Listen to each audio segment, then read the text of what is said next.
এখন যিনি সিউড়ি থানার আইসি, আমি তেনার বক্তব্য দেখলাম, তিনি বলেছেন ডিজে বাজালে অস্ত্র মিছিল করলে বন্ধ করে দেবো। আমি তো থ্যাংক ইউ জানাবো না। উনি আমার বর্ধমানে ছিলেন, আমাকে চিনেন, আমি উনাকে চিনি। ভোটের আগে আমার বর্ধমানে ছিলেন আইসি, এখন সিউড়ি থানার আইসি হয়েছে। দারুণ ভালো মানুষ, দারুণ সিদ্ধান্ত নিয়েছে। আজকে যদি হযরতে উমরে ফারুক রাদিয়াল্লাহু তাআলা আনহু জীবিত থাকতেন, এদিকে হত্যা করার হুকুম জারি করতেন, খালি নবী বিরোধী রাসূল বিরোধী কাজ করার কারণে। বলুন তো কজন রোজা রেখেছে জিজ্ঞেস করুন। হযরতে হোসেন কারবালার প্রান্তরে 3 দিন পানি পায়নি। রোজা রাখবে না, বলছে 3 দিন পানি খাবো না। আপনি চলুন বর্ধমানে, 3 দিন পানি পান করবে না, বাকি সব চলছে, থামস আপ, মদ, গাঁজা এগুলো চলবে, খালি পানিটা খাবে না। হযরত হোসেন পানি পায়নি কারবালার প্রান্তরে। কে বলেছে ওকে পানি পায়নি? ও জানে, আর ওর হুজুর জানে। যে বলেছে ওকে, হুজুর তো বলে না, ওর দাদি না হলে নানি বলেছে। এটা হচ্ছে সিস্টেম। আর আল্লাহর কসম আপনাকে দলিল তো হাদিসে আছে, হযরতে সাইয়েদনা উসমান গনি রাদিয়াল্লাহু তাআলা আনহু বেঈমান কাফেররা 40 দিন পানি দেয়নি, হাত আর পা বেঁধে ফেলিয়ে রেখেছে, 40 দিন পানি পায়নি। হযরতে আলী রাদিয়াল্লাহু তাআলা আনহু নবীজি সাল্লাল্লাহু আলাইহি সাল্লামকে বললেন, ইয়া আল্লাহর রাসূল, আমি চাই হযরতে উসমান গনিকে পানি পান করাবো। আল্লাহর নবী হুকুম দিলেন, যাও। চামড়ার বালতি করে পানি নিয়ে যাচ্ছে, রওয়ায়েতে আছে। বেঈমানরা পেছন থেকে তীর মেরে বালতি ফাটিয়ে দিয়েছে। হযরতে উসমান গনির কাছে যখন হযরত আলী পৌঁছাচ্ছেন, আর ওই চামড়ার বালতিতে পানি নেই, সব পড়ে গেছে। হযরতে উসমান গনিকে বুকে জড়িয়ে বললে, হে উসমান গনি, বেঈমানরা তীর মেরে আমার বালতি ফাটিয়েছে, আমি তোমাকে পানি পান করাতে পারলাম না। হযরত উসমান গনির উত্তর শুনবেন, হে আলী, তুমি আমাকে বুকে জড়িয়েছো, আল্লাহ আমার পিপাসা মিটিয়েছে। বলুন সুবহানাল্লাহ। শুধু তাই নয়, এখনো পর্যন্ত যারা দেখতে চান সমর ক্রান্তের লাইব্রেরিতে সেই কোরআন এখনো রাখা আছে, যে কোরআনে হযরতে উসমান গনি রাদিয়াল্লাহু তাআলা আনহুর রক্ত ছিটে লেগে আছে। তিনি কোরআন পড়ছেন, বেঈমানে চর এসে ছুরি মেরেছে, ভুজালি মেরেছে, হযরতে উসমান গনিকে রক্ত ছিটে কোরআনে লেগেছে। কোরআনের আয়াতটা কি? ফালা রাব্বিকা লা ইউমিনুনা হাত্তা ইউহাক্কিমুকা ফীমা শাজারা বাইনাহুম।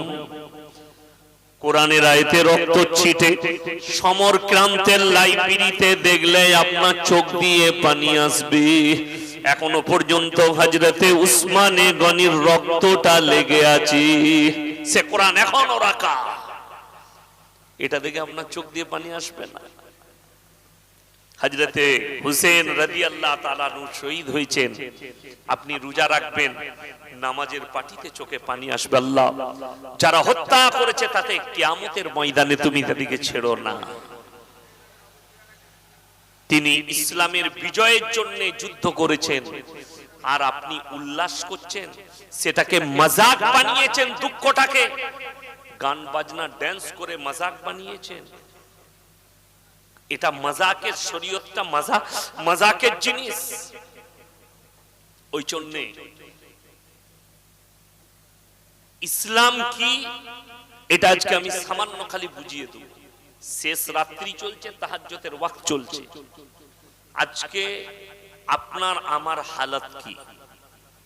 মুসলমান বলে দাবি করছি, নিজেকে মুসলমান বলছি। মুসলমানের যে দাবিদার, সেই ব্যক্তির চলা ফেরা, উঠা বসা এবং তার ঈমান কেমন হওয়া দরকার, এইটা আগে আপনাকে বুঝতে হবে। শরীয়ত মানে নামাজ, রোজা, কালমা, হজ, যাকাত। এটাকে আপনি মনে করেছেন এটা ইসলাম, কিন্তু রং। এর মধ্যে ইসলাম শুধু সীমিত নয়, পায়ের নখ থেকে মাথা পর্যন্ত পরিপূর্ণ জীবন ব্যবস্থার নাম হচ্ছে ইসলাম। জোরে বলুন সুবহানাল্লাহ। সেটা কেমন একটু আমি বক্তব্য দিই, গায়ে লাগবে কিন্তু মিলাবেন, তাহলে আপনার ব্রেনে ঢুকবে। যদি আপনি ওই পাপেতে লিপ্ত থাকেন, ইস্তেগফার করবেন দয়া করে। আমাকে গালি দিলে কোন জিনিসটা হালাল হবে না, হবে? কথা বলে। আমাকে যদি আলেম দিকে গালি দেন, হারাম জিনিসটাকে কেউ হালাল করতে পারবে? অবৈধটাকে বৈধ করতে পারবে না। জাস্ট আপনার মুখটা খারাপ হবে। ইয়াসিন সাহেবকে দুটো গালি দিলেন, ইমানদারির সঙ্গে বুকে হাত রেখে বলুন তো, সুদ খাওয়া শরীয়তে, ইসলামী শরীয়তে হালাল না হারাম? হারাম। আপনাদের এই থানাটা কি বাউড়িয়া থানা? বাউড়িয়া থানা। এই বাউড়িয়া থানায় একটাও মুসলমান তাইলে সুদখোর নাই? কথা বলে না? আপনাদের এলাকায় নাই তো সুদখোর? আছে। আমি মুসলমানের কথা বলছি, কথাটা বুঝতে পেরেছেন? ইসলামের কথা বলছি। যদি আপনার মনে হয় সুদ খাওয়া হারাম, সুদটা কেমন হারাম? কোন মুসলমান হারাম জানার পরে যদি সুদ খায়, সে সর্বপ্রথম আল্লাহর সঙ্গে যুদ্ধ ঘোষণা করে দিল। কার সঙ্গে বললাম? আল্লাহর সাথে। যে ব্যক্তি আল্লাহর সঙ্গে যুদ্ধ ঘোষণা করলো, এই লোক আর মুমিন থাকতে পারে? নাম্বার 2, নবীজি সাল্লাল্লাহু আলাইহি সাল্লামের হাদিস, কোন ব্যক্তি মুসলমান হারাম জানার পরে যদি সুদ খায়, সে সর্বপ্রথম যে পাপ, সেই পাপটা হচ্ছে আপন নিজের জন্মদাতা মায়ের সাথে জিনা করার সমান পাপ করলো। বলুন নাউজুবিল্লাহ। মায়ের সাথে জিনা করা কত বড় পাপ হতে পারে বুঝতে পারছেন না? পারেন? সেই পাপে সে লিপ্ত হলো সুদ খাওয়ার কারণে। কত ভয়ঙ্কর ধরনের পাপ বুঝতে পাচ্ছেন? যে মায়ের সঙ্গে জিনা করার পাপ তার নামায়ে আমলে লেখা হবে। কত ভয়ঙ্কর পাপ। তাহলে মুসলমানের উচিত কি? সুদকে বয়কট করা, সুদ থেকে দূরে সরে যাওয়া? কিন্তু না, সুদেতে লাভ বেশি, সুদে লাভ বেশি। সুদটা শুধু লেনেওয়ালা দেনেওয়ালাই পাপী নয়, তাদের মধ্যেখানে যে দালাল থাকবে, যে লেখালেখি করবে, যে যোগাযোগের ব্যবস্থা করে দিবে, ওই ব্যবসার সাথে যে কোনো ভাবে জড়িত থাকলে উভয় একদম পাপী। আজকে মুসলমান আমভাবে সুদ খাচ্ছে, কিন্তু হারাম জানে। নাম্বার 2, গাঁজা, মদ, হিরোইন, আফিং, এগুলো হারাম না হালাল? হারাম। আপনি বিশ্বাস করবেন কিনা জানি না, মোবাইল খুললে দেখতে পেয়ে যাবেন।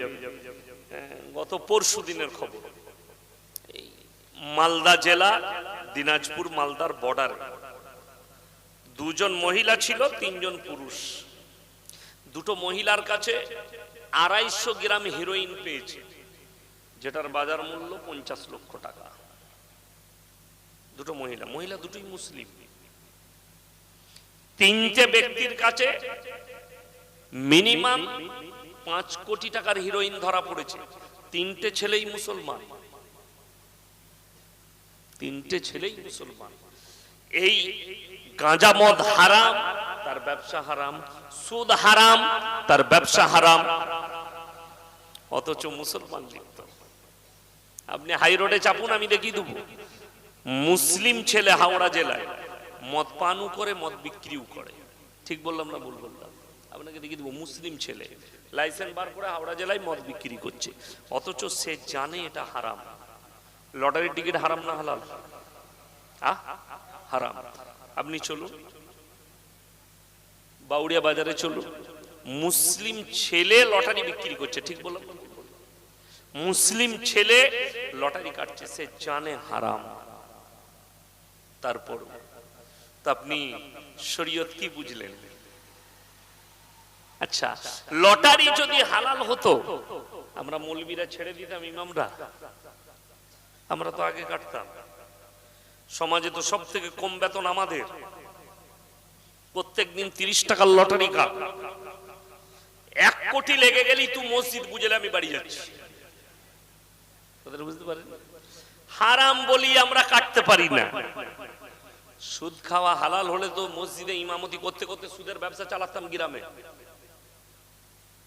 কিন্তু হারাম বলি তোমার ইমাম, আমরা মৌলবীরা এগুলো করতে পারি না। একটা জিনিস বলুন, কালো জামার উপরে দাগ বোঝা যায়? কথা বলে না। কালো জামায় দাগ বোঝা যাবে? বোঝা যাবে না। সাদা জামায় বোঝা যাবে? আমি খানা খাচ্ছিলাম, এখানে ছিটিয়ে তরকারি লেগেছে, দেখতে পাচ্ছেন? এটা দেখা যাচ্ছে কেন? সাদা। ইমানদারের কথা হাদিসে বলা হয়েছে সাদা জামার মতন, সেখানে যদি কোন রকম পাপের ছিটে লাগে দেখা যাবে। একটা কালো জামা মানে একটা সাধারণ লোক, মাতাল, রোজ মদ খায়, তাকে কেউ গুরুত্ব দেয়? সবাই জানে মাতাল, ছাড় বাদ দে। কিন্তু ইয়াসিন সাহেব একদিন মদ খেলে গোটা দেশে ভাইরাল হয়ে যাবে, একটা আলেম মদ খেয়েছে। ঠিক বললাম না ভুল বললাম? এটা সাদা জামা। আপনি মুসলমান, সাদা জামা। আপনার ব্যবহার, আখলাক আর চরিত্র আলাদাই হয়। রাসূল সাল্লাল্লাহু আলাইহি সাল্লাম এবং সাহাবী, এদের দ্বারা ইসলাম প্রচার হয়েছে, যার কারণ হচ্ছে এদের আখলাক আর চরিত্র ছিল রাসূল সাল্লাল্লাহু আলাইহি সাল্লামের মতো। আর আপনার আমার চরিত্র হচ্ছে বেঈমান আর কাফেরের মতো। ইহুদি আর নাসারাদের চক্করে আমরা পড়ে গেছি। তাই দেখে পাপে গোটা সমাজ ডুবে গেছে। আমরা কোন দিকে যাব আলেমরা খুঁজে পাচ্ছি না, মানুষকে কিভাবে বুঝাবো খুঁজে পাচ্ছি না। সুদের বয়ান যদি ইমাম করে তার চাকরি চলে যায়, লটারির বয়ান ইমাম করুক চাকরি চলে যাবে। কিন্তু আজকে আমার চাকরি যাবার ভয় নেই। ভয় আছে? আমি যত কড়াই বক্তব্য দিই শুনতে হবে। যদি কমিটির ছেলে বলে হুজুর এত কড়া বক্তব্য দিবেন না, আমার গাড়ি রেডি আছে, নামবো পালাবো, বুঝে লিখে। কেন? আমি আপনার ভাড়া করা গোলাম নই। আর আমার বক্তব্য সিস্টেম হচ্ছে আমি কারোর বাঁয়ে বুয়ে কথা বলবো না। আমাকে যদি বলে হুজুর এটা বলবেন, আমি ওইটাই বলবো বেশি করে। কেন? আমি বুঝতে পারি যে এই পাপটাই ওখানে বেশি আছে, যার কারণে আমাকে নিষেধ করা হচ্ছে। আমি পাঁচলাতে জলসা করতে এসেছিলাম, একটা মাদ্রাসার জলসা, সুদের বয়ান করছি। একজন কানে কানে এসে বলছে আমাদের হুজুররা বললে এই টফিটা বাদ দিলাম, তোর ওই বাপের বেটা হুজুরকে ডাক স্টেজে। পরবর্তীতে হুজুররা বলছে আমাকে, মাদ্রাসা শিক্ষকরা, হুজুর আমরা কেন মানা করব? ও যে মাল বলতে গেছিল ও নিজে সুদ। তখন আমি তো বুঝতে পারি প্রত্যেকদিন জলসা করছে, আমরা মানুষ চিনি না, কি টেন্ডেন্সি নিয়ে বলতে আসছে। আমার বন্ধুগণ, আমার ভাই, আমি বহু জলসা থেকে ঘুরে পালিয়ে এসেছি, জলসা করিনি। কিসে? যখনই দেখেছি বদদিনীতে ভরা শরীয়ত বিরোধী কাজ হচ্ছে, জলসাই করব। ওই জন্য একটা একটা করে শুনুন। হারামটাকে হারাম বলতে শিখুন, আর হালালটাকে হালাল বলুন। আপনার জন্য কামিয়াবি আছে। কামিয়াবি কে রেখেছেন? আমার আল্লাহ রাব্বুল ইজ্জত। জোরে বলুন সুবহানাল্লাহ। আর যদি আপনি কারুর দাবাওয়ে, কারুর মুখে তাকিয়ে যদি হারামটাকে হারাম না বলতে পারেন, এই লোকটা আমার মাদ্রাসায় টাকা দেয়, তো এই লোকটা যে অন্যায় করছে আর প্রতিবাদ করতে পারবো না, জানবেন সেই মৌলবীর কলাট ধরে ধরে আল্লাহ জাহান্নামে নিক্ষেপ করবে। যারা মুখ তাকিয়ে কথা বলে, নিজের স্বার্থের জন্য কথা বলে। আমার বন্ধুগণ, আমার ভাই, সকলকে অনুরোধ করব, হাত তুলে বলুন আজ থেকে আমরা ইমানদার হব। জোরে বলুন তো ইনশাআল্লাহ। হ্যাঁ। এখন এই এতগুলো হারাম কাজ, মিথ্যা কথা বলা হালাল না হারাম? হারাম। এই মোবাইল বেঈমান কাফের ইহুদি নাসারারা যখন নিয়ে এলো, জানেন কিসের জন্য? সর্বপ্রথম আমাদের যারা বাপ চাচা আছে ওনারা জানবেন, যারা আমাদের বাপের বয়সী লোক আছে, এমন একটা যুগ ছিল আমাদের মুফতিরা আলেমরা ফতোয়া দিয়েছিল টিভি হারাম, বাড়িতে আপনারা টিভি রাখবেন না। কেন? তার দ্বারা পরিবেশ নষ্ট হবে। যার কারণে সেই যুগে বহু মানুষ টিভি বাড়িতে তুলে নিয়ে, আজ অনেক বাড়িতে টিভি নাই। ঠিক বললাম না ভুল বললাম? কিন্তু বেঈমান কাফেররা সিদ্ধান্ত নিল এরা বাড়িতে টিভি রাখবে না, এদের পকেটে টিভি ঢুকিয়ে দাও। এটা এখন টিভির থেকেও ডেঞ্জার। কিসের থেকে বললাম? টিভির থেকেও ডেঞ্জার। এখন পকেটে ভরে দিয়েছে, যা কিছু আছে সুইচ টিপবেন, যেটা চাইবেন সেটা দেখতে পাবেন। পৃথিবীটা এই মোবাইলের ভেতরে ঢুকে গেছে, গোটা পৃথিবীটা ঢোকানো আছে মোবাইলের ভেতরে। এইটা আসার পরে মিথ্যা কথা বেড়ে গেল। যদি বলেন কেমন করে, আপনার কাছে একজন টাকা পায়, মানে ব্যবসা করেন, টাকা পাই, অনেক দিন হয়েছে আপনি দেননি, ফোন করেছে সকালবেলা, হ্যালো এই টাকাটা দিবিনি, কোথায় আছিস? আমি তো কলকাতা। মাল ঘরেই শুয়ে আছি।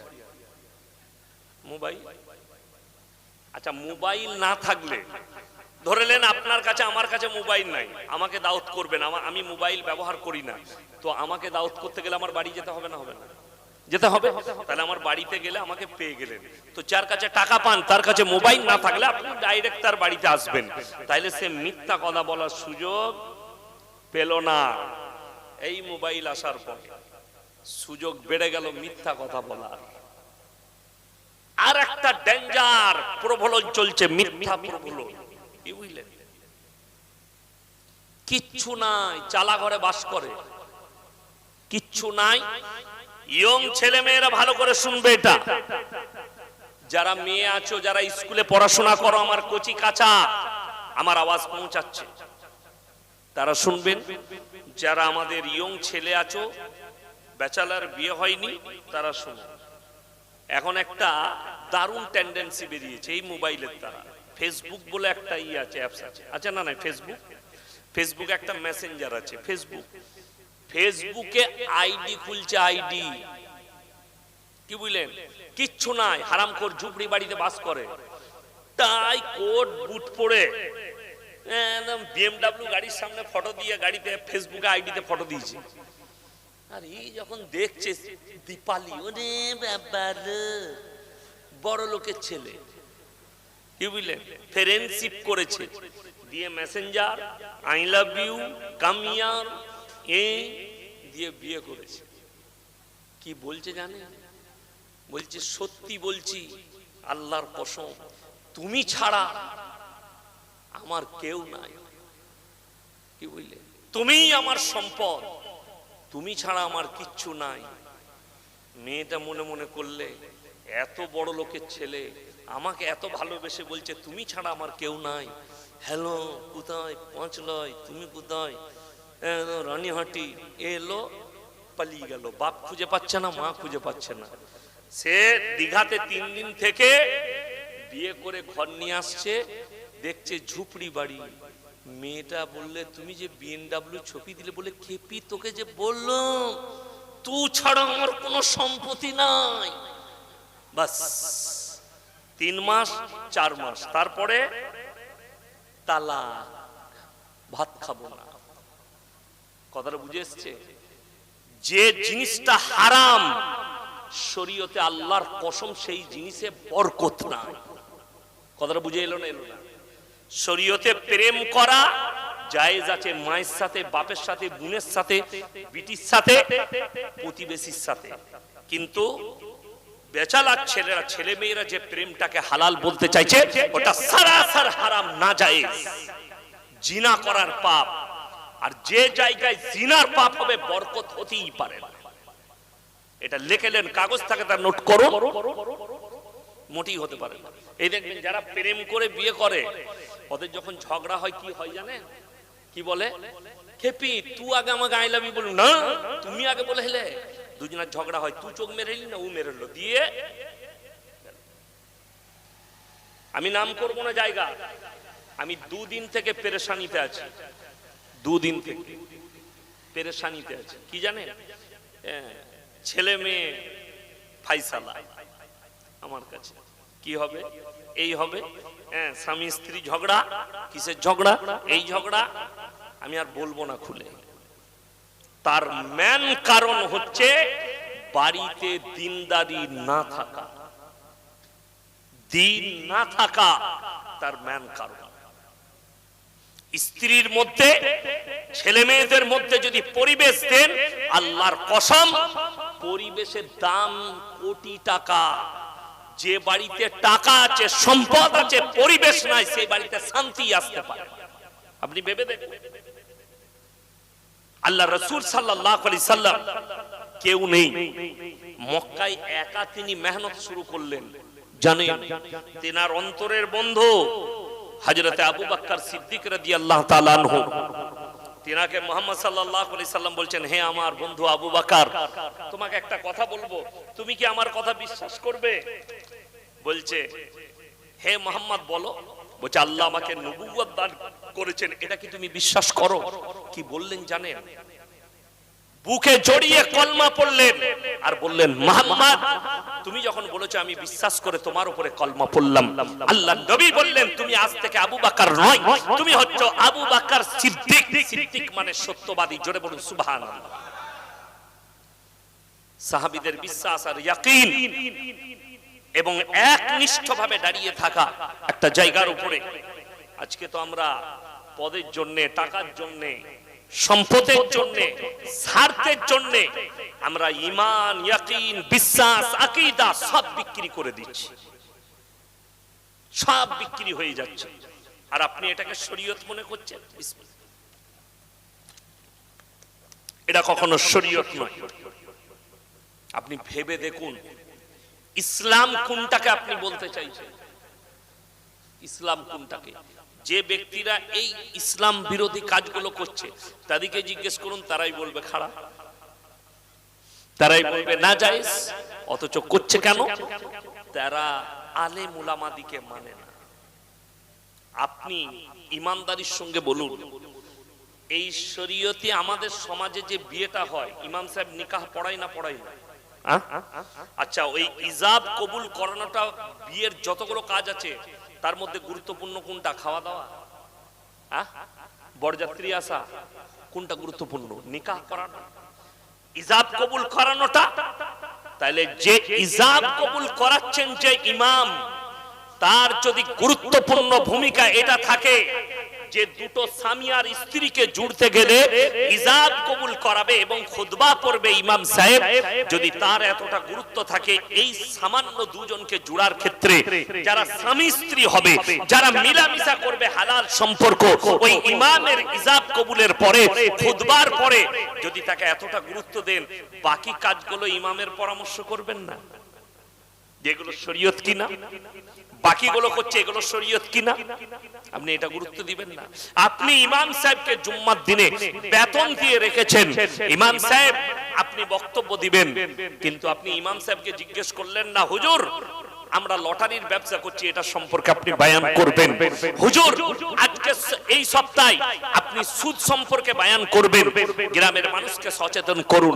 কোন পশ্চিম বাংলায়, শুধু আপনাদের এই পাঁচলাই নয়, এই পাড়াই নয়, পাড়াটার নাম কি? খাজুরি পাড়া। এই পাঁচলার খাজুরি, এই পাড়াটা নয়, গোটা পশ্চিম বাংলায় খুঁজলেন, কোন মসজিদের কমিটি কোন ইমামকে কোনদিন বলেনি আমরা আপনাকে অর্ডার দিচ্ছি, আপনি সপ্তাহে সপ্তাহে এক একটা হালাল হারাম সম্পর্কে, সুদ সম্পর্কে, গাঁজা সম্পর্কে, মদ সম্পর্কে মানুষকে সচেতন করুন।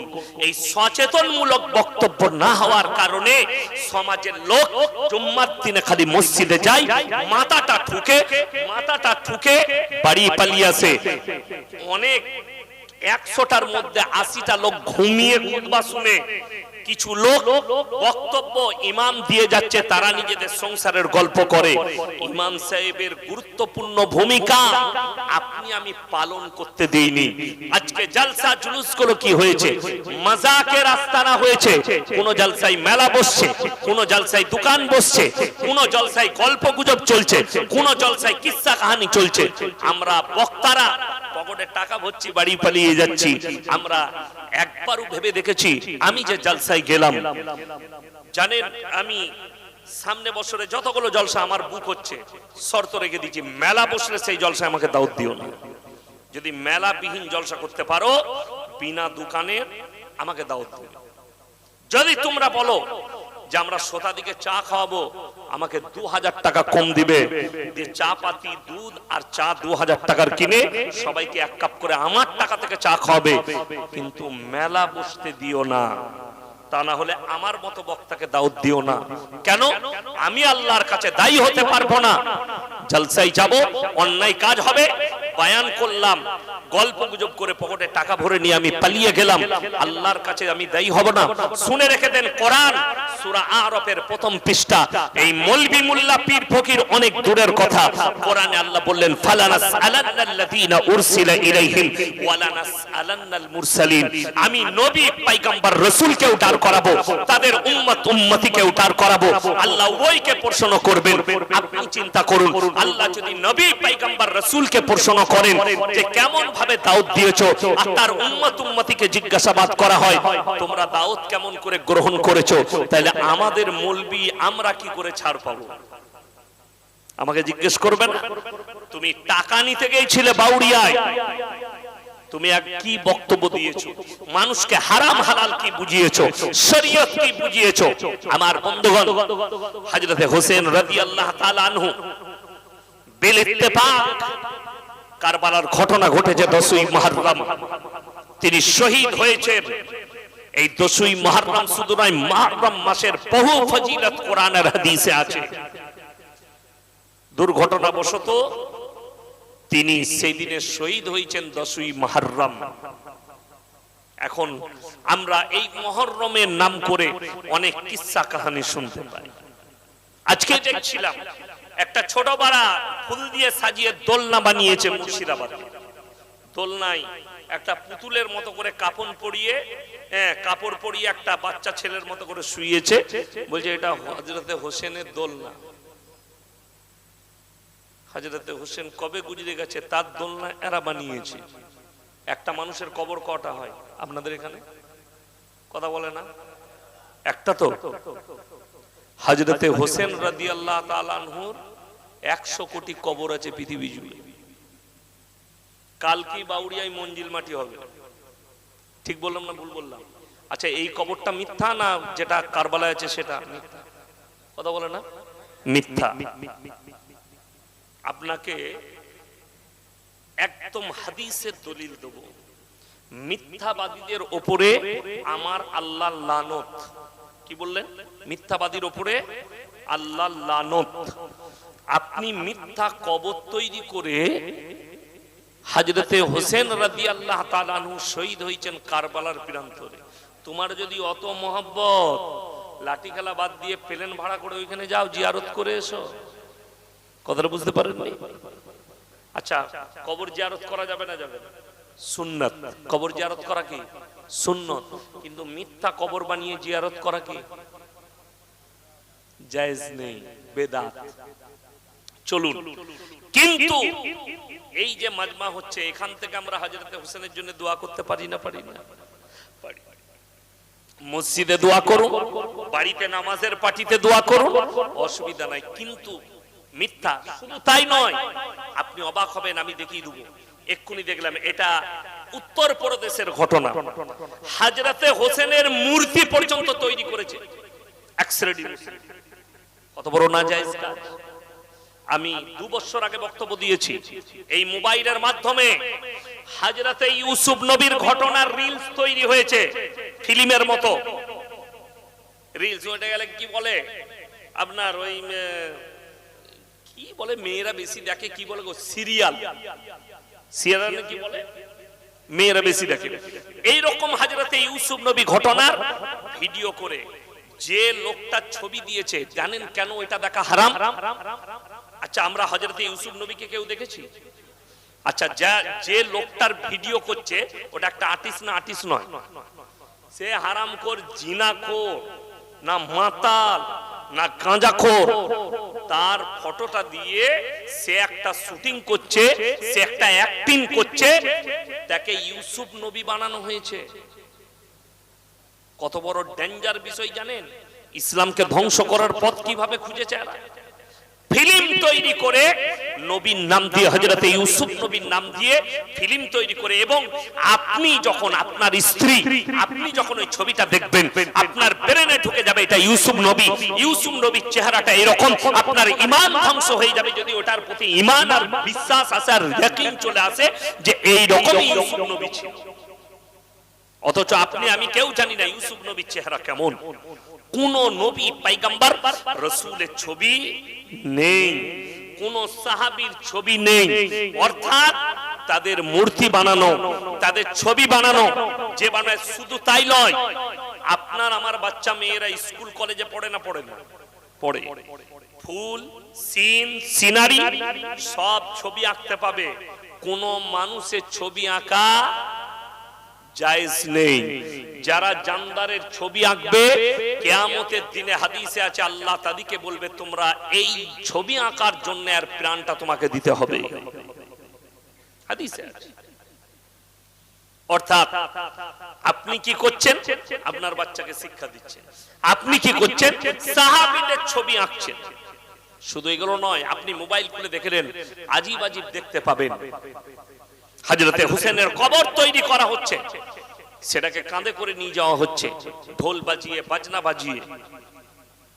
আজীব ও গরীব মাসলা মুসলমানের কাছে এলো কি করে? এগুলো বিজাত সিন্ধু 850 বছর পরে লেখা হয়েছে তার ঘটনা। আপনারা বলুন, এখানে শিক্ষিত লোক স্কুলে গেছেন, এমএ পাস, বিএসসি, বিকম আছেন, ডাক্তার মাস্টার আছেন, কিংবা কলেজের ছেলে মেয়েরা আছেন। আদিম যুগের ঘটনা পড়েছেন না পড়েন? কথা বলে না? পড়েছেন। বাঁদর থেকে মানুষ এসছে তো, ইতিহাসে লেখা আছে না? নাই? আমি একটা জলসায় বলেছি যে ইতিহাসটা লিখেছে 14.5 কেজি গাঁজা খেয়ে লিখেছে, এমনি লাগেনি। কলকাতা আলিপুর চিড়িয়াখানায় 50 বছর বন মানুষ রাখা আছে, সে এখনো মানুষ হলো না। ঠিক বললাম না ভুল বললাম? তো যদি বাঁদর থেকে মানুষ হয়, বন মানুষ থেকে মানুষ হয়, তাহলে তো এই মানুষ হয়ে যেত, কথা বলতো। কিন্তু এক্স্যাক্টলি লয়। কোরআনে আছে ওয়ালাকাদ কাররামনা বনি আদম, পৃথিবীর যতগুলো মানুষ আছে এক আদমের সন্তান। জোরে বলুন সুবহানাল্লাহ। কোরআনে সূরা নিসা একবারই প্রথমে আছে ইয়া আইয়ুহান নাসু তাকু রাব্বাকুমুল্লাযী খালাকাকুম মিন নাফসিন ওয়াহিদা ওয়া খালাকা মিনহা যাওজাহা ওয়া বাসসা মিনহুমা রিজালান কাসীরান ওয়া নিসা। আমি একজন নারী এবং একজন পুরুষ, তাদের দ্বারা পৃথিবীতে অগণিত নারী পুরুষের সূচনা করেছি। এটা কোরআন সূরা নিসার প্রথম আয়াত। অর্থাৎ এর ব্যাখ্যা বিশ্লেষণে গেলে দেখতে পাবেন এর ইশারা হচ্ছে হযরতে আদম আলাইহিস সালাম এবং হযরতে মা হাওয়া। এই দুজনকে মানুষ রূপে আল্লাহ সৃষ্টি করেছেন এবং তাদের কাছ থেকে অগণিত। ইয়েস, এরপরে একটা কথা বলি, মানুষ এমন একটা যুগ ছিল তখন তারা হয়তো জঙ্গলে বাস করত, এটা আমাদের জানা নেই, এটার পেছনে রহস্য থাকবে। পাহাড়ে বাস করত, তাদের খাদ্য তালিকা আলাদা ছিল। যুগে যুগে খাদ্য তালিকা পাল্টিয়েছে, যানবাহন পাল্টিয়েছে, অস্ত্র পাল্টিয়েছে। বাকি যেগুলো দেখছেন, হ্যাঁ, এগুলো একটা শরীয়ত নয়। এগুলো হচ্ছে এর বানানো, তার বানানো, বাপের, দাদুর, নানার, ফুপুর, খালার, দাদির। এই হাদিসটাই তো আমাদের সমাজ ধ্বংস হয়ে গেল।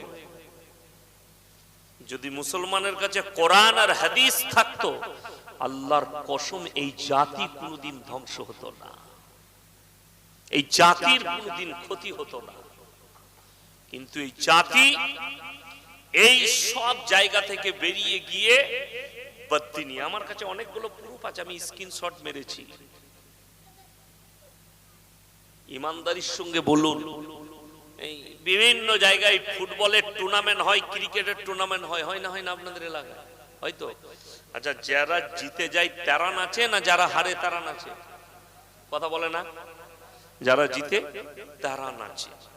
মানে এই পাড়ার ছেলেরা যদি জিতে যায়, সেই দিনে মোটামুটি রাত 12টা পর্যন্ত পাড়ার লোকের ঘুম হারাম করে দিবে তারা। হ্যাপি পুরে, হ্যাপি পুরে, জিন্দাবাদ, জিতে গেছি তার মানে কাপ নিয়ে। আর যদি হেরে যায়, ঘরে এসে মাকে বলবে ভাত দে, খেলতে গেলি যে ভাত দে, ঘুমোবে ও খেয়ে দেখেন হেরে গেছে মা, আল্লাহ পাবে না।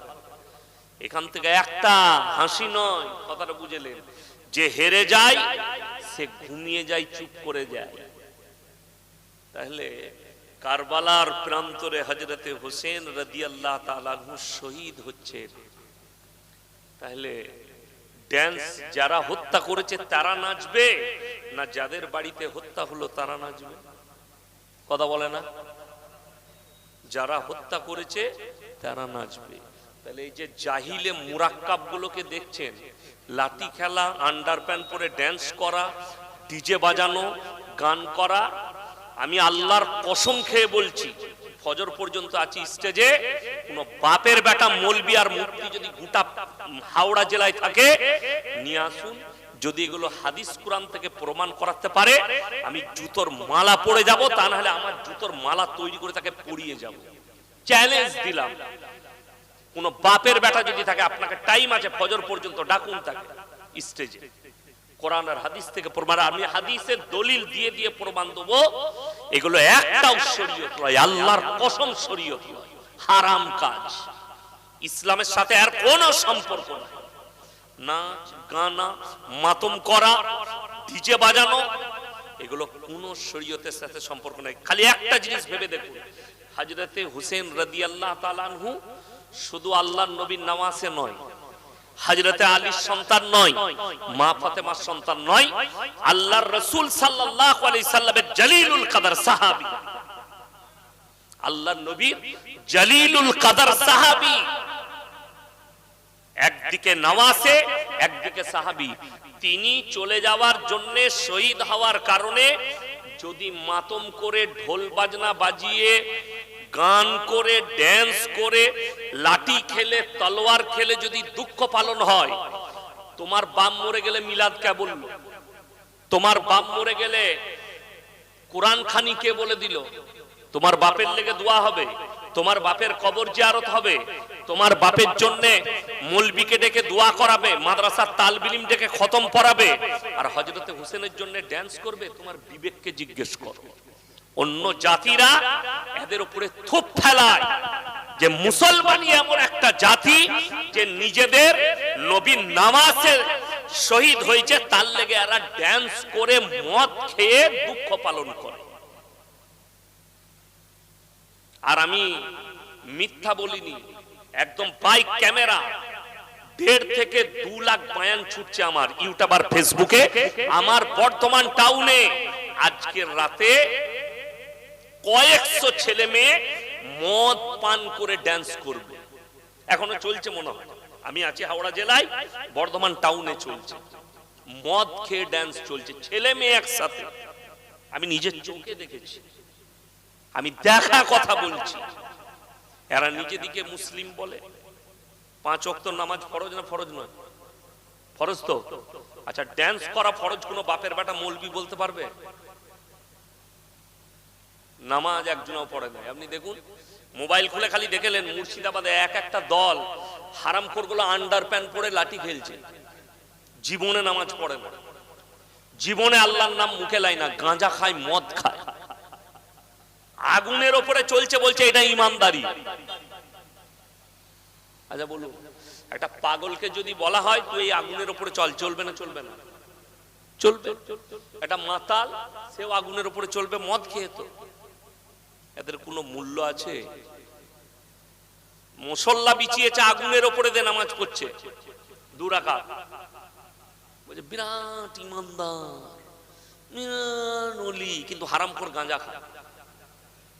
এমনি নামাজ পড়ে না, ও খালি 2 রাকাত আগুনের ওপরে লোককে দেখানোর জন্য নামাজ পড়বে।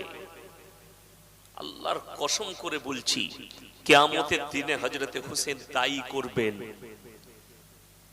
আল্লাহর রাসূল সাল্লাল্লাহু আলাইহি ওয়াসাল্লাম সেদিনে শিফা তো দূরের কথা, তোমাদের লেগে আল্লাহর কাছে অনুরোধ তো দূরের কথা, তাকিয়েও দেখবেন।